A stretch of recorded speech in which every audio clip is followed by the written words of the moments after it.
So, as you can probably tell from the title of the video, I'm going to be talking about power, everybody's favourite subject.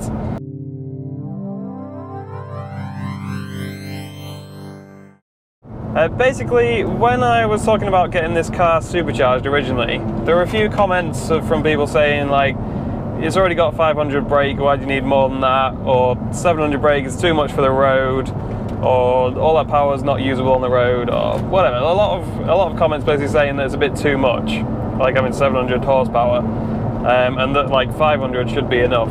So yeah, just general comments like that. And I thought, now that I've had this car for several months with the supercharger on, which for anyone who's not familiar with this car, is 725 brake at the crank, obviously that's not the wheels, and it's 595 foot-pounds of torque, so pretty much 600 foot-pounds of torque, which in most people's standards is quite a lot. Now I know there'll be somebody who'll say, oh no, 1200 horsepower GTR, that's a lot, 700's nothing, but for most people, alright, 700 is quite a lot. So I just thought I'd make a video explaining, you know, how I found it having this much power, and is it too much for the road?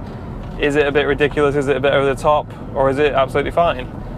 So, in a word, is 700 brake in this car usable on the road? Yes, absolutely. That's two words, but whatever. Yeah, it's really usable. I use the extra power a lot every time I drive it, and I don't really understand why anyone would say it's not usable on the road. There's two aspects that having more power changes. There's acceleration and there's top speed. Obviously there's traction as well, we'll come to that in a bit. And I guess a lot of people that are saying it's too much for the road are just focusing on the top speed aspect. But I don't really buy that, to be honest, because any car these days, like not even a performance car, any car will do over 100 miles an hour. Most vaguely performance oriented cars will do over 130, 140 miles an hour. So it's already technically too much for the road, really, when you consider the speed limit is 70 miles an hour. And yeah, the top speed part of it is pretty irrelevant. Like this car stock will do like 180, 190 miles an hour, and with the supercharger it'll do like closer to 200 or over 200, depends whether you're looking at the speedo or going on a radar gun or whatever. But yeah, it'll make it faster. But is that usable on the road? No, not at all. But it wasn't usable in the first place, you know what I mean? Like doing 180 is not something you want to be doing on the road anyway. So the top speed aspect I don't really think changes at all with having the extra power. And like I say, most cars have essentially too much power for the road if all you're looking at is top speed. So the other side of things is acceleration. And that is improved a lot, obviously, with an extra 200 brake horsepower over the stock car.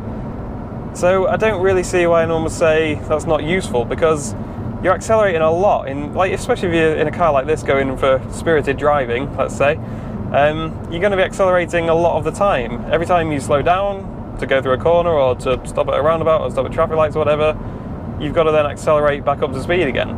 Now, there's also two sort of types of acceleration, if you like. There's the acceleration where you're just flooring it through every gear, you know, second gear, red line, third gear, red line, fourth gear, red line.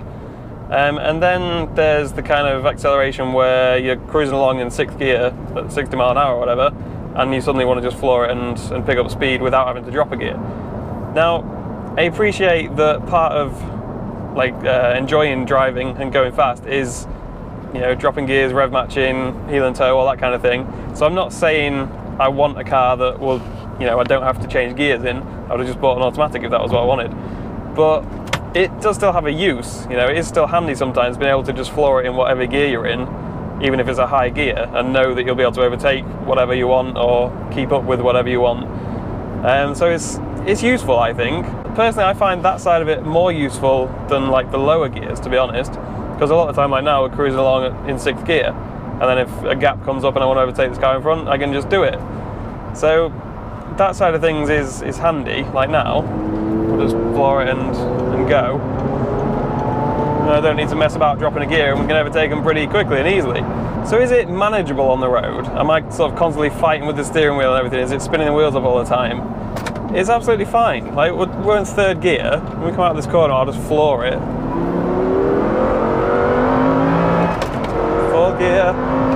Like that's just one-handed, just casually driving along. Like it's absolutely fine. Like there's no drama at all. And I appreciate that that's partly because this is four-wheel drive, okay? I understand that in a rear-wheel drive car, it would be more of a handful.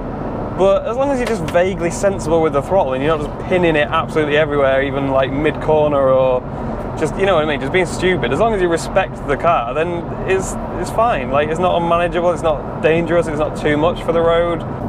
I think part of this as well, part of this kind of opinion that people have of it being too much for the road or too much power, I think part of it is down to the fact that people seem to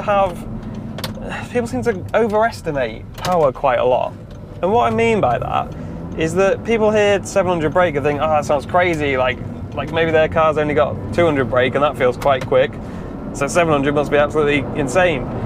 It's not as crazy as you would think. Like, it's fast, don't get me wrong, it's really fast, but it's not as batshit crazy or as like insanely fast as a lot of people seem to expect it to be. Like, if you're a passenger, I'm sure it feels really fast. Like, everyone I've taken out for a drive in this says, like, holy shit, that is insane.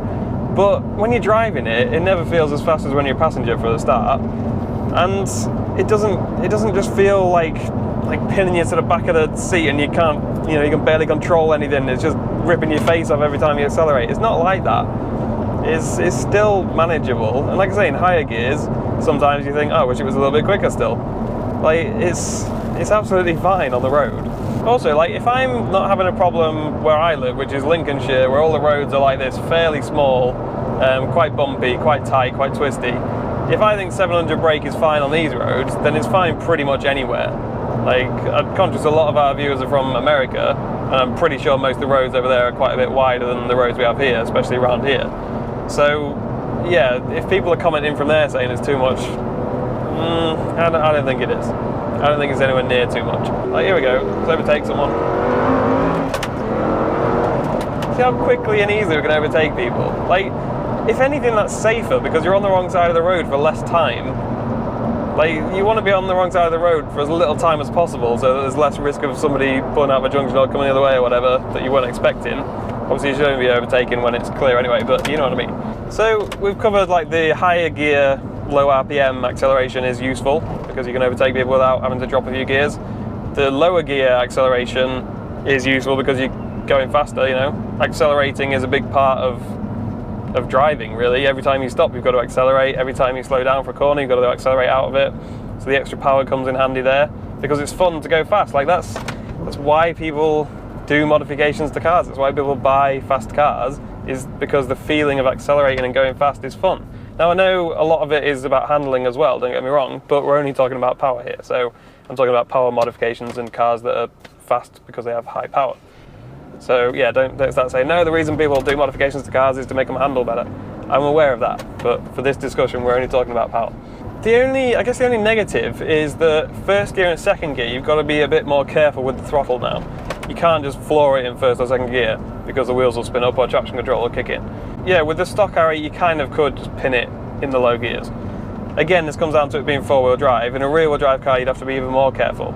So maybe that's what people mean when they say that, it's not usable, but I don't really think that's what they're getting at. And it's not like it's stopping you using first or second gear. It's only, all I'm saying is you've got to just be a bit more careful. You can't just plant it. You've got to go sort of feather the throttle. And that, to me, makes it more fun because there's a bit more skill involved. If you can just floor it in every gear, you're not really doing that much, are you, than changing gear, especially if you've got flappy paddles as well.